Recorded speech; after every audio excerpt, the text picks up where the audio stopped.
বলিউড বা হলিউড যারা যেখানেই করুক না কেন তারাও অ্যাক্টিং জানে, আমরা অ্যাক্টিং, তারা নির্মাণ করতে পারে, আমরা নির্মাণ করতে পারি। তাদের সাথে ভালো কিছু করবো, এই টার্গেট আমাদের আছে। যেহেতু চলচ্চিত্র শিল্পী সমিতিকে আমরা লিড দিচ্ছি, এই সময় যদি ভালো কিছু হয় সে ক্রেডিট তো আমাদের দিকে চলে আসবে।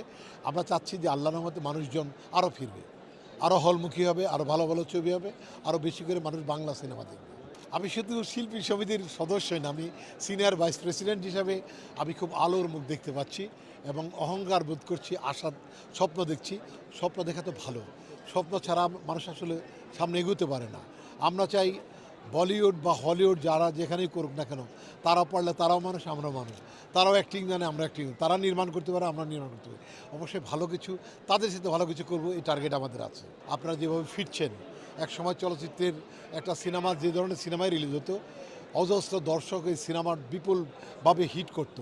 আর এখন কালের বিবর্তনে হাতে মোবাইল আসার কারণে সিনেমার